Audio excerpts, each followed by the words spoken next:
We are live.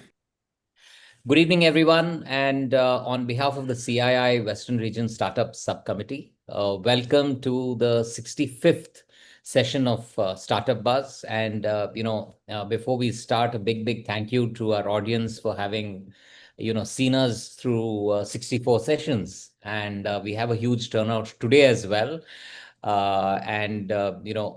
Without further ado, I'm going to hand this over to Rohan and Gunjan with a request to introduce themselves and start off what promises to be a very interesting session. Rohan and Gunjan, over to you both. Thank you, thank you. Thanks a lot, Ravi, and thanks a lot for giving me this opportunity to be a part of such a fantastic and flourishing event that's been going on for we are what on the 65th session of Startup Buzz, an event that's been going on continuously for the past 65 weeks. Startup Buzz happens every week, every Thursday at the same time. So that's one thing very good about Startup Buzz, and it brings together startup founders. They talk about their story. They talk about what is it that they have to give to the startup community as such. So thanks a lot for giving me an opportunity. I'll just take this opportunity to introduce Gunjan. So Gunjan happens to be the CEO of Sthir Energy. Gunjan with us today will share his journey, his story, his side of the story, where he says that, uh, why do we really rely on science? I mean, I've had discussion with Gunjan on this before as well. He would enlighten us today as well on his take. So Gunjan basically happens to be a BTech, MTech, and a PhD. He has done his doctorate in chemical engineering from IIT Madras, with research expertise in electrochemistry, material sciences, lithium-ion batteries, safety, and has been working on zinc-air battery technology since 2018. Prior to Sthir, Gunjan co-founded a startup. So before starting up with Sthir, he has an experience of being a startup founder in the past as well. He had a startup on solar thermal technologies for industrial heat and worked in specialty chemical sector in the past. He had the startup there in Ahmedabad. Correct me if I'm wrong, Gunjan. So Yes, yeah, it's that's correct. where he had his previous startup. And Gunjan's work is centered on translating fundamental research into safe, scalable, and commercially viable storage solutions that support high renewable grids and decarbonized industrial energy systems. There's so before we actually got on this call, I had a call with Gunjan. Oh, okay. Before we get into this, I'll give you a little bit of brief about myself. I'm Rohan Thuria. I'm the convener of the Startup Task Force for the state of Maharashtra. I happen to be an engineer and a lawyer, and I work closely with a lot of startup founders. So that's how this session with Gunjan, something that area that even I am very much looking forward to, betting on science. Science and law is the area that I try to amalgamate together in my day-to-day job. And Gunjan coming here would help me understand why betting on science, why really betting on science. So yes, so Gunjan, coming back to your topic, betting on science in your startup founding, completely betting on science. Why should we bet on science? Why only Um, science? so, as we firstly, thanks Rohan and Mr. Ravikant for having me at CII Western Region Startup Buzz event. Very happy to be here, and thanks Rohan for the introduction. Uh, Also, there's no other option. I would take it that way. Uh, the thing is, we have to bet on science. We have to bet on people doing science. Uh, Mhm. Let us say, and again, I'll make few controversial statements throughout the session, but this is one of the things that I would say. Why in India, all the people, forget about, I'm not even answering why people should do science, but I'm just giving an observation even before we do that. Mhm. Why our parents only send people to engineering colleges and not send them to BSc and MSc, doing actually fundamental science, which is chemistry, physics, Mhm. maths, and then we expect Nobel prizes from India. Mhm. This Right, will not right. happen. Kind of hypocritical, isn't it? So yeah, so coming back to the question in general was See, when you say science, science is a very broad term that we use for anything that could be a very simple machine or a mechanism that we related to a science. But when we talk about, there are problems which could be solved by science, there are problems which could be solved by business models, there are problems which could be just solved by money, and like you have to identify different levels of problems and have a proper solution for it. Now, what we have today is a common yardstick for all the problems that we have in India, which is, say that let us buy something from abroad which someone has built over years and then try to solve that problem. Now, why this why this is not a good solution and why betting on size is important is because we have our own challenges, our own methods, our own infrastructure. um, the atmosphere, the food, the culture that we have is completely different from the countries that we get the technology from. Right, right. And this may not be direct, say that you take that framework or you take that technology and build it for here. It may not be suitable. And Mhm. that happens with a lot of things. Even we spend money, we don't get the solution that we desire. One, we pay high cost for it, and we don't get the solution that we want.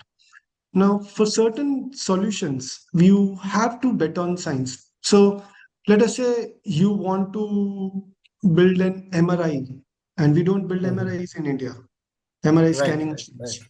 right. But now the question is, oh, can anyone randomly build an MRI machine? Let me ask, can an engineer build an MRI machine? He can engineer that machine. But until unless you know the science behind it, how do you do the like what the X-ray does, basically the physics behind it. Right, right.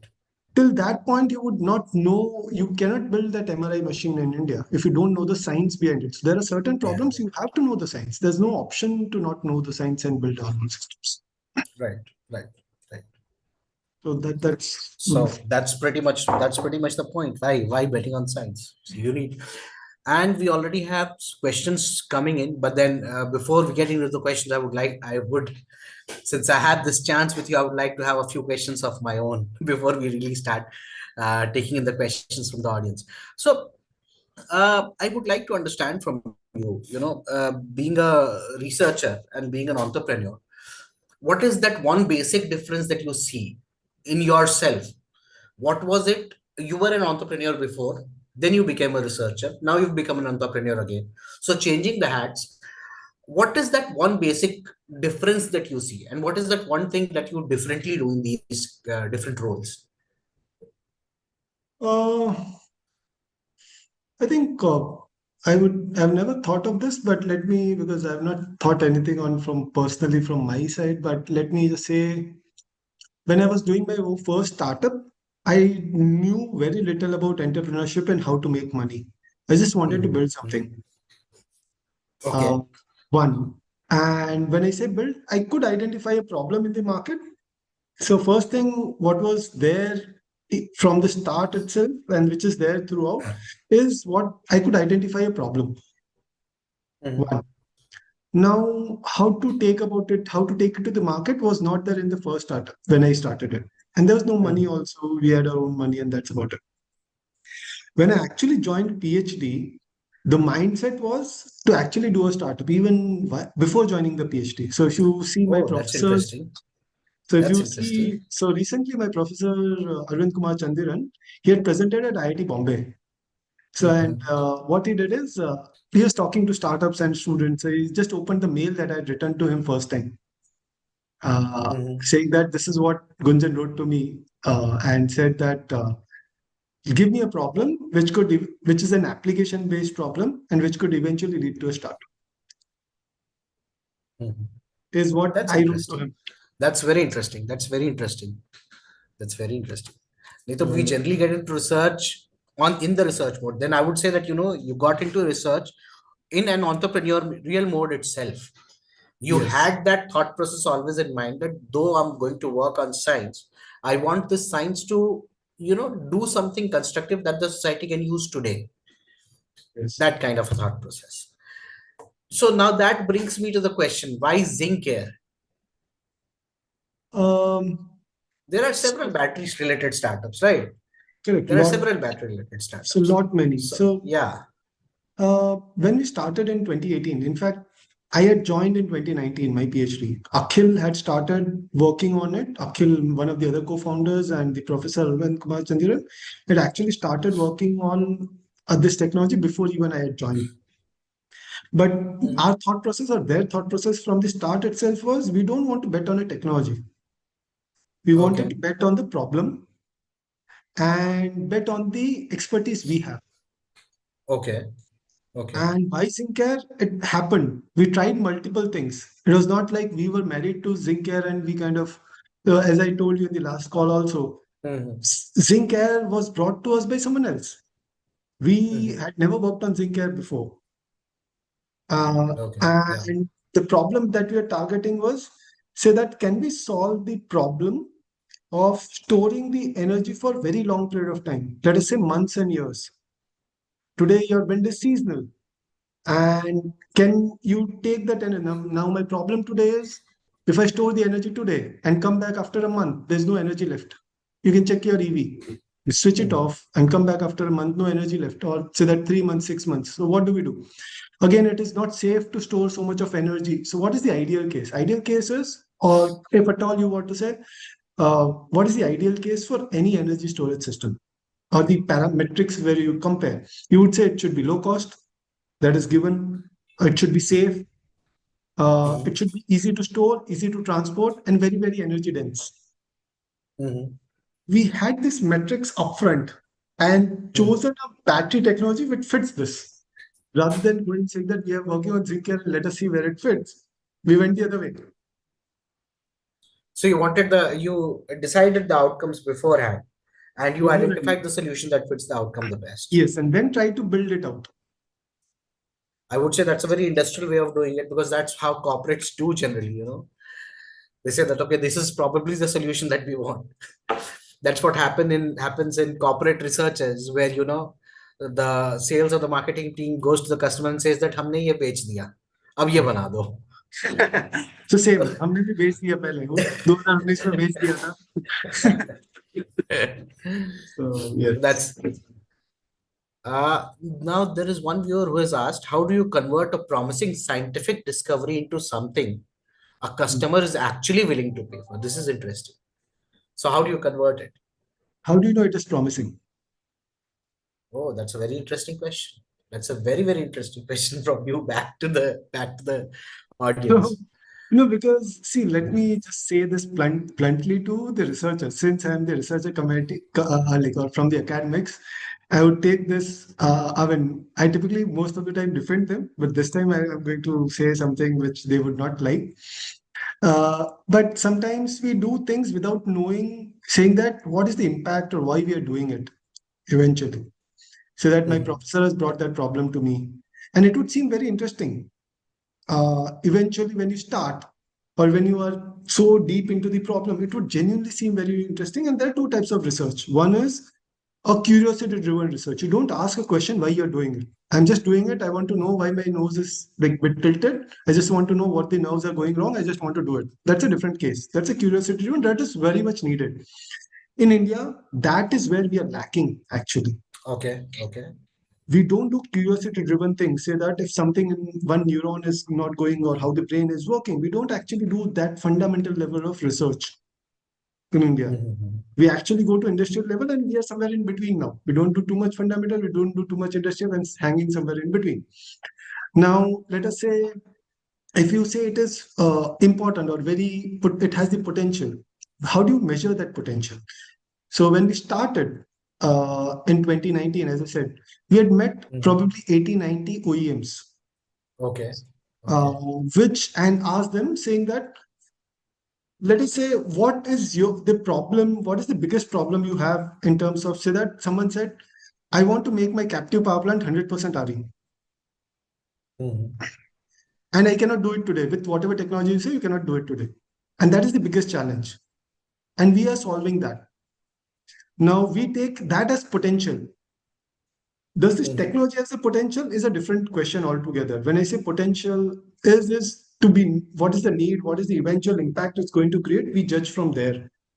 And if it is Right. that big enough, you make that judgment on your own first. This first point to actually identify is there a potential and say that, nah.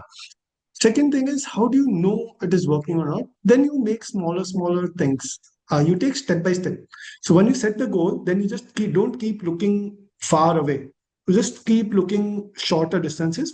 Take small steps because you don't know what is the next step to take. Then you just deep dive and say that I have this big problem. Now I have 4 technologies which could tackle this problem. And from my better understanding and literature review, I could say that this technology would work the best. Once you've selected that one or two, you do primary research, primary experimentation, and figure out which one is the best. Do that and then deep dive into it. Then forget about your target. Mm-hmm. Even if you have the target set in mind and you're saying you forget about the target, just forget about the next step. Now, what is the next logical step to now you have a target? That is fine, but do a next logical step. This is working, this is not working. Take another next logical step. After taking 10 logical steps, you would see you will have come so far. Otherwise, if you have thought, no, I have to do this and all of that, that doesn't happen in research. And this is where the fundamental science is different from actual industrial research. You have done it before, so you know the steps. In fundamental science, you don't know the steps. So you Don't actually know the take small steps. steps. And You're then figure out discovering what to each do. day. You're discovering each Yes. day. With each Till, passing day, till, with every next experiment, you'll discover something. yeah, I think it's been 8 years now, so we are still discovering. How many discoveries? How many discoveries did it take for you guys to actually come out with a product? We have How not many yet such out with the experiments? product. Okay, So we'll be out with the product in 3 months' time. in three But months' time. let us say the technology was out in 2024, like the proper, where you Okay, can say this is workable. Product, I differentiate between product and technology. which is correct. Which is correct. So Yeah. I can say I could showcase, do a demo, do a pilot. That's a technology. But if I do a product which could sit at a customer site and they can use it, is a product for them. So let's say from being at the experimental stage to being at the stage where you can actually display the technology to being at the stage where you now say that 3 months down the line we will come out with a product. Mm. What have been the biggest challenges transgressing these 3 stages? Mm, I think in the first one, I think the biggest problem and still remains the problem is the uh, uh, fundamentals of a single cell for us. Still, Okay, okay, even if we say the engineering problem, I could hire people, I could have consultants, I could go to people who have built things before, larger things, and like it could be electronics. We have very good engineering support in India, manufacturing support in India. So we get all of that support when we need it at the later stages. Still, it remains the single cell performance. And when we manufacture all those cells, like say that we manufacture 1,000 cells, all cells should perform in the same way. This still repeatability. remains the repeatability. This still remains the major thing for us. So that is when I say science is still the science part is still going on. I mean, we have de-risked so much, but still it is going on. Then that is one of the biggest challenges. I think we have to understand why India is not able to make lithium-ion cells in India. So that's, Right, right, right, correct. I think, one of the reasons is that.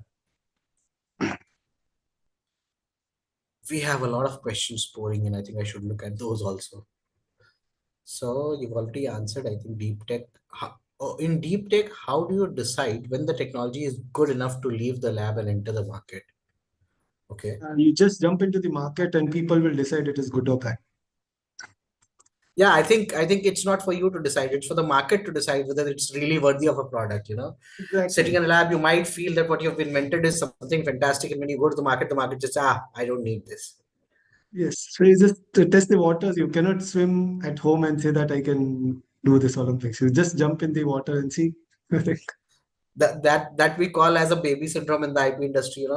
Each inventor feels that their idea is mind blowing, out of the world, but when it goes to the examination, the examiner says no, no, no, no, this is not worthy of a patent.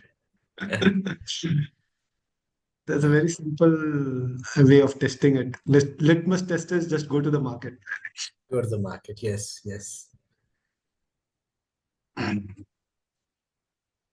Next question, another interesting question, but I don't think you've not gone and spoken to the customers yet, right? We Just have, I mean, I would have spoken to hundreds of them, not only in India, globally. so the question is, how much did your original tech change once you started talking to the customers?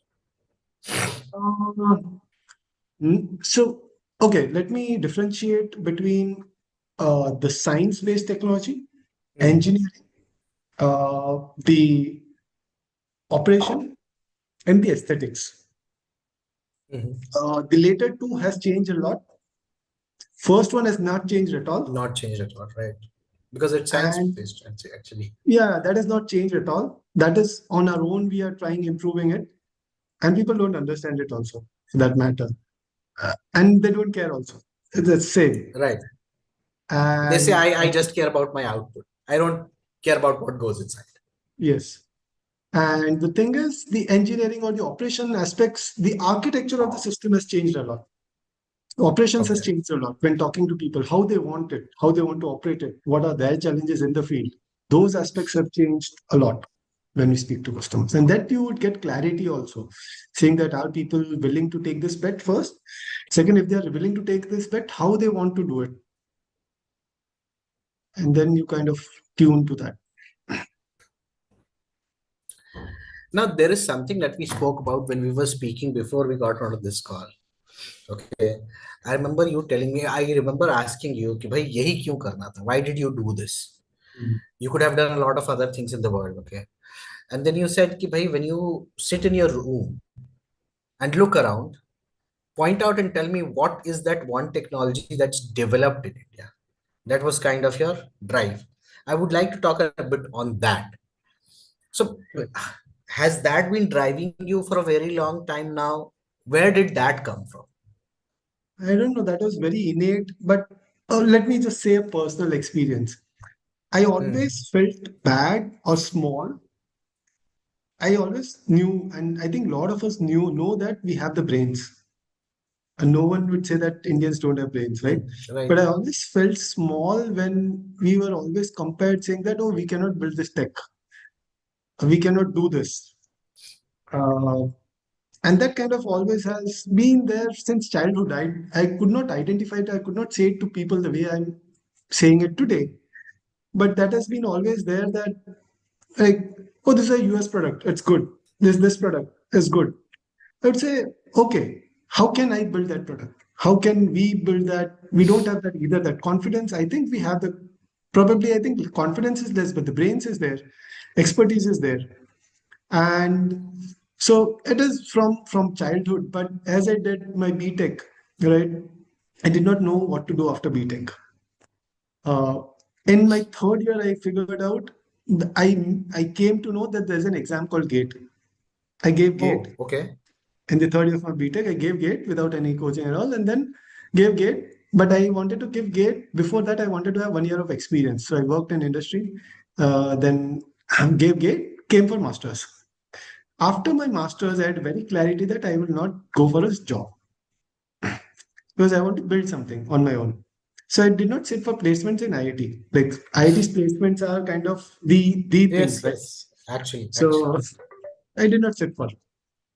Opted not to sit for it. Just did not want to go in that thing, and then started my own thing. Did not work out well. I mean, in general, the gate coaching part worked out very well. We are making good money, but the whatever in the deep tech side, it did not work out well.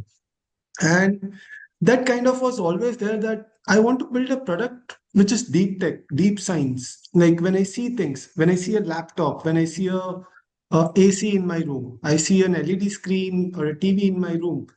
I always was like curious in terms of who is building this tech? Who is that person who is actually designing this? And I want to design that. That is the building part I always could relate to. And all three of us, all the three co-founders relate to that, saying that So we you want to always build had it. this feeling that this guy who's designing is also an engineer. I'm also an engineer. How Yes. is it that he can design and I'm not designing it? Why can't we design it? And I did not know the path also.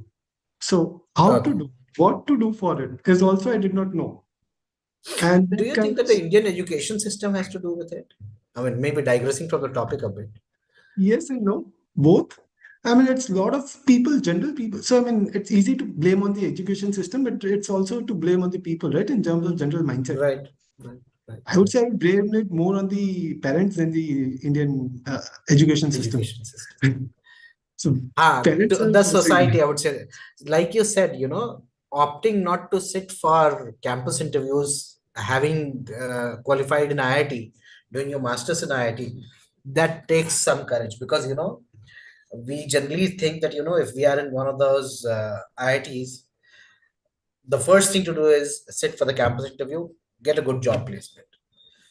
I would say that it was extremely brave of you to actually not do that at this stage in your life, in your career, when you already have done 4 years of engineering and then 2 years of masters, and you still don't get into a job interview, because we are kind of bred that way, isn't it?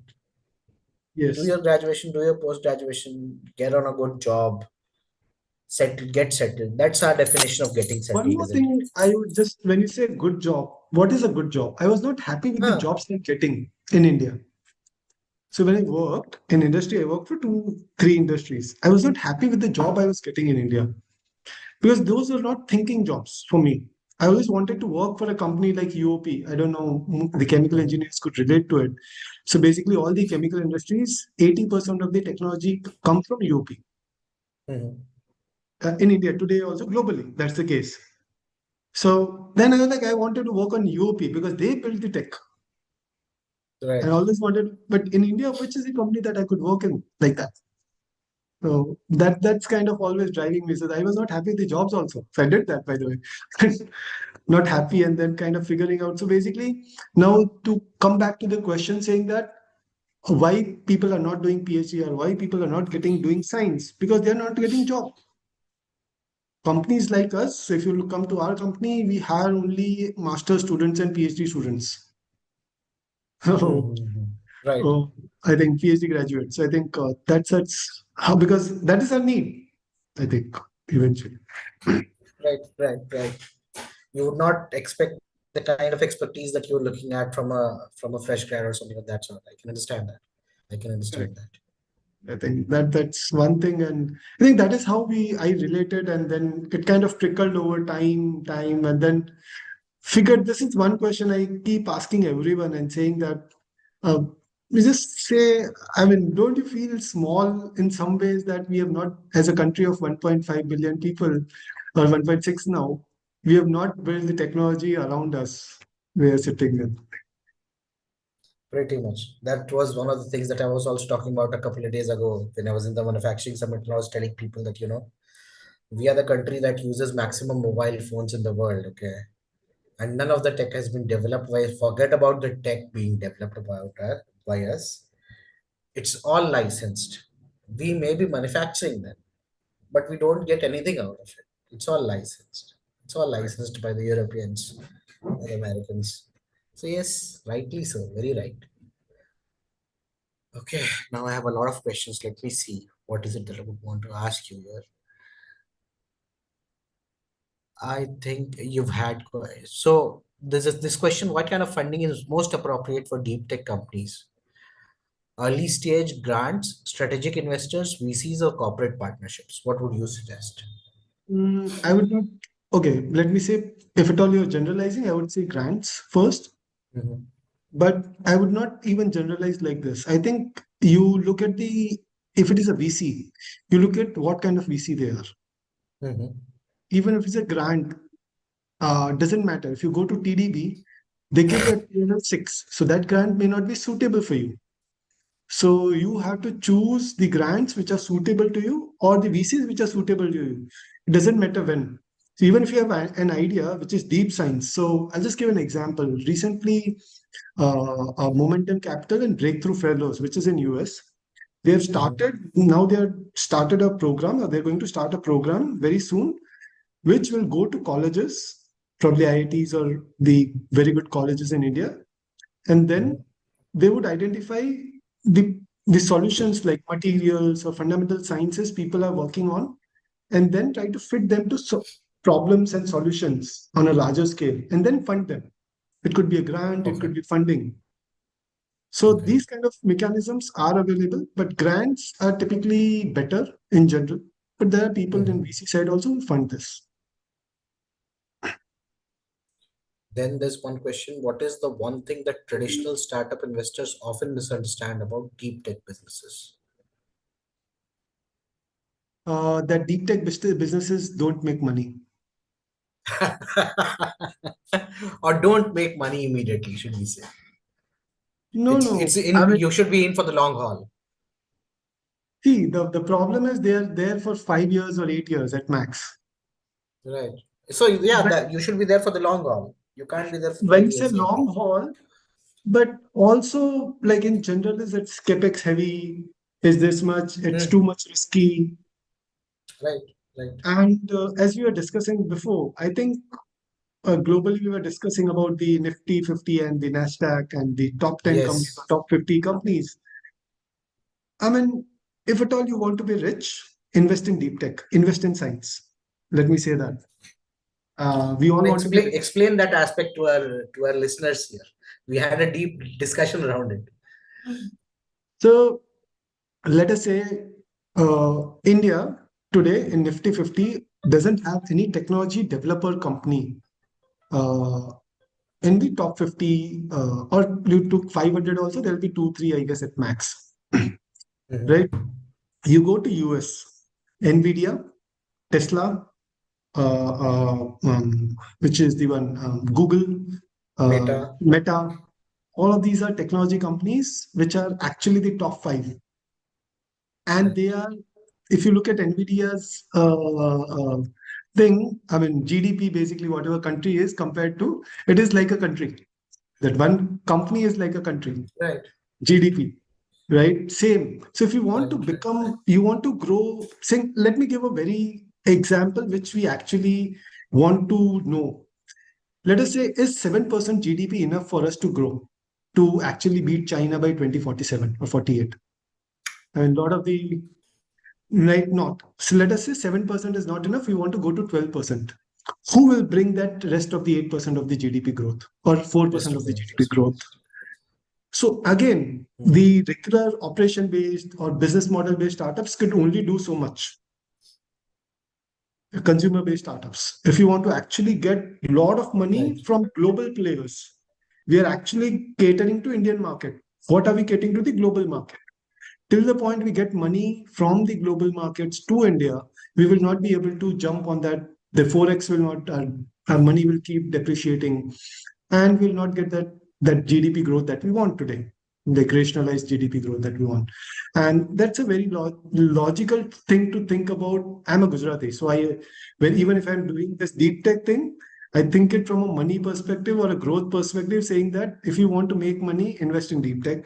Put all your efforts in deep tech. Eventually, you'll make more money, and that's what all we want to do, right? But So, right now you told me that the investor should feel कि भाई पैसा जल्दी नहीं आने वाला है. In deep uh, tech, don't think about money. no, I said they have that misconception that it will not make money. Okay. So eventually, that the thing is, it will make more money for you. And you look at the problem now. I don't want to target a sector, but let us say EV, if we are looking at, and I gave that example last time also. Right. 70% of the value chain is not in India's hand. Only 30% Right. is in Right. India's hand. And there are 1,000 companies for it.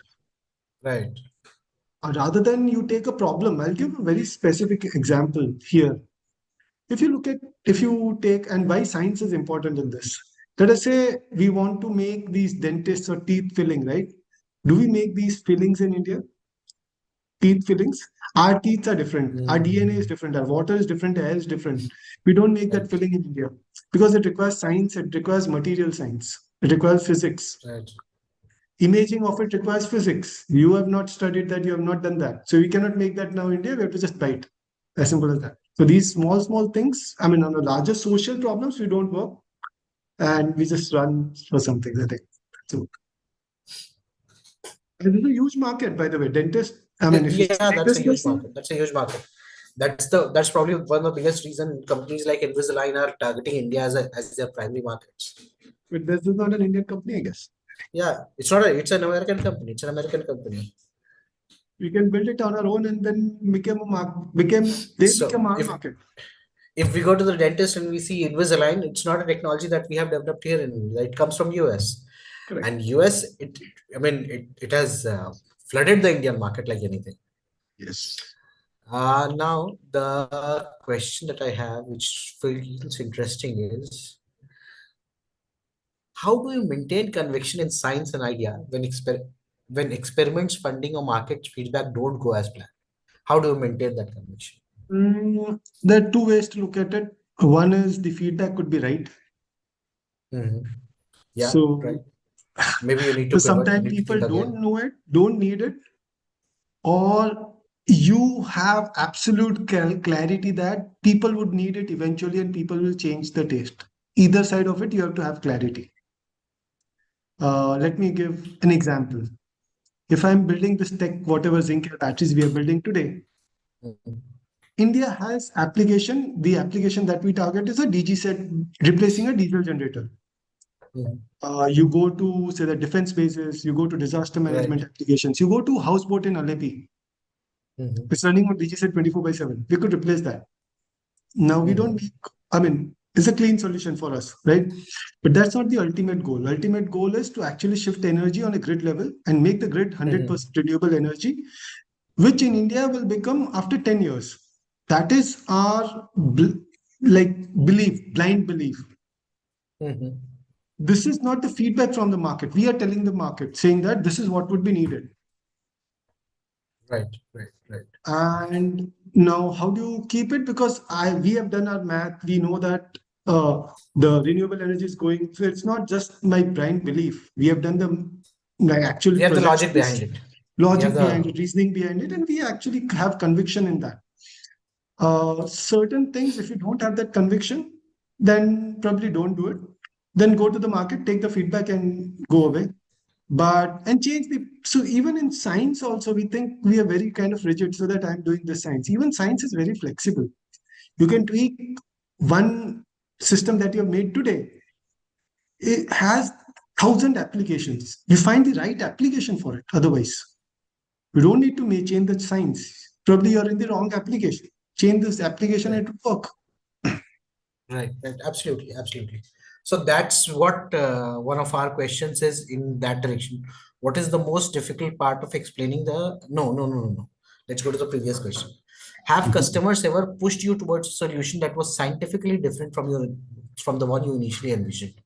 And how did you Um, resist that, or if at all? no, I think people don't. Let me say this. Even as per se, if I'm using an iPhone, I don't care what science goes inside it. So Right. people don't care about the science The science. They as such. care about They the would not say outcomes. that you change the science. Those questions are sometimes asked by investors if you are not getting the customers. But otherwise, to pivot. But otherwise, the customer will never ask you to change the science per se. Customer will ask you what is the value addition your science is doing to them. And if it is not adding value, Yeah. you change your science. If it is adding value, don't change the science. As simple as Don't that. change the science. Absolutely. Absolutely.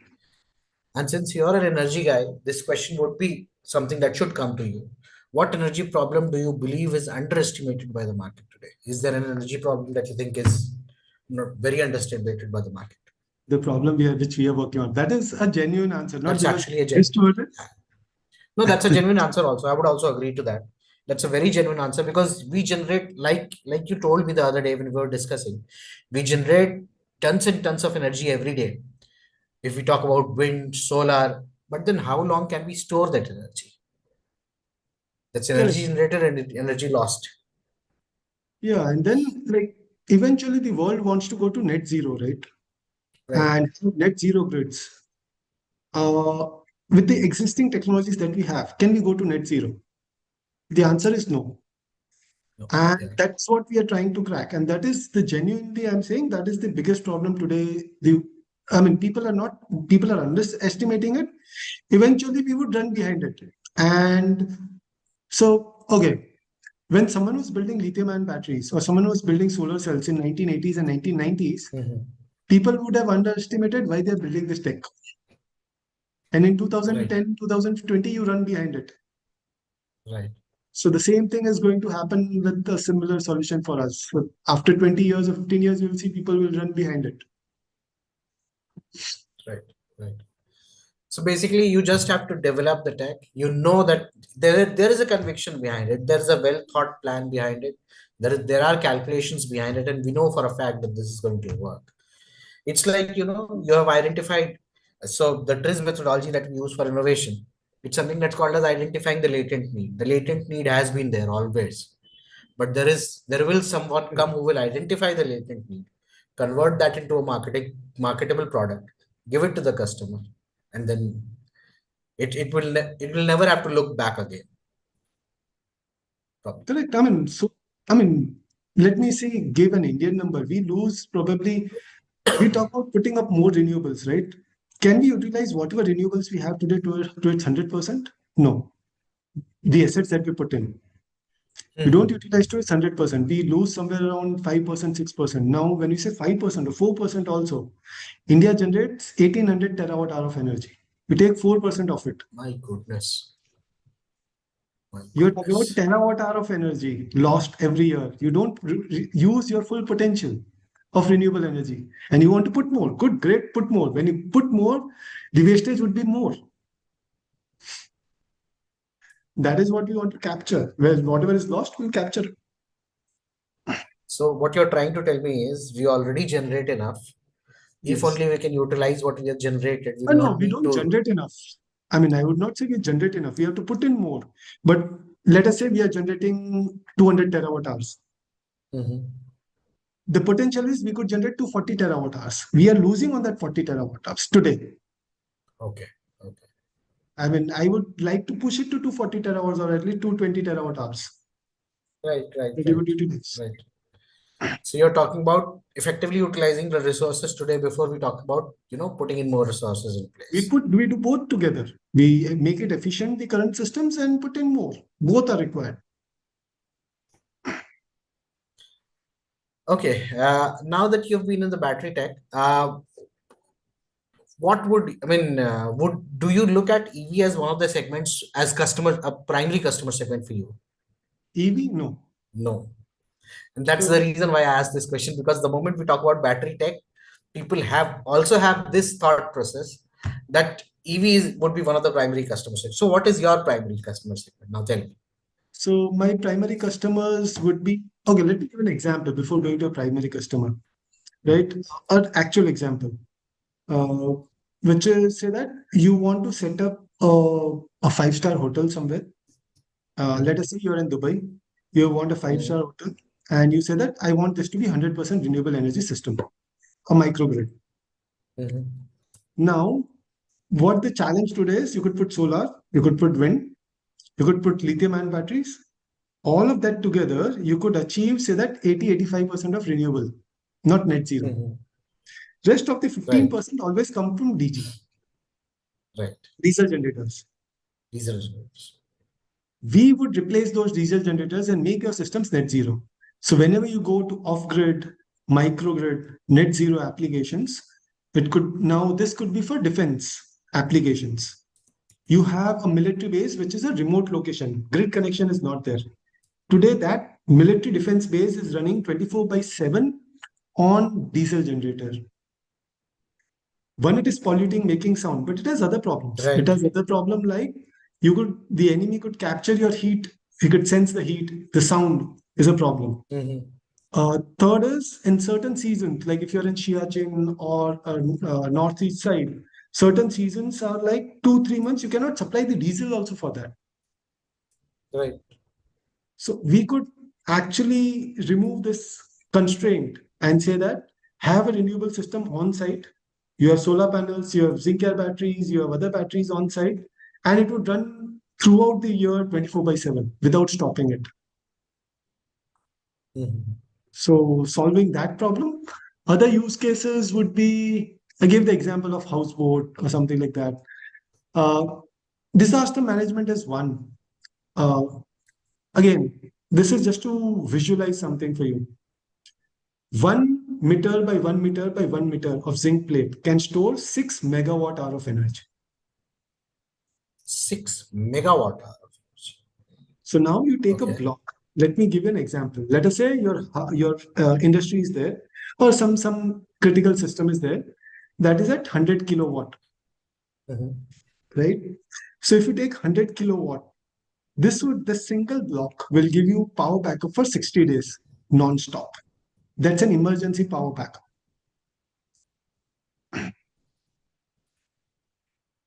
My goodness. So So, disaster management applications, emergency, critical, defense, we always rely on diesel. Diesel is expensive than us. So I'm not saying we are cleaner. Obviously, we are cleaner, but we are cheaper than diesel. okay, so now we are pretty much towards the fag end of the session. I would give you this last question. If you were to give 2 or 3 suggestions to people who are trying to work on deep tech, what would that be? What would be the takeaways of the people who want to work in deep tech? Do science, go to BSc, MSc, do PhD, take a particular problem, which is a Indian or a actual, I would say, forget about Indian, a global, but a real problem. Go to science, try to solve that problem, and keep at it. Eventually, you'll crack it. I think that's the only thing. Thanks a lot, Gunjan. It's been fun interacting with you, and it was really nice learning from you a lot, understanding that tech and research has a very commercial side to it as well. We can solve great problems for the world. And thanks a lot to the listeners here who've participated, who have joined us for this session. Reminding you guys again that we'll meet again come Thursday. We'll be there with you at 5 p.m. Now, that's a repeatable, reproducible thing that we've achieved here in the Western Region Startup Subcommittee that's been going on strong for the past 65 weeks. Intent to continue. Thanks, Gunjan. Thanks for your time. Thank you all. Thank you. Thanks to all the Thank listeners. you. Yeah. Bye. Bye-bye.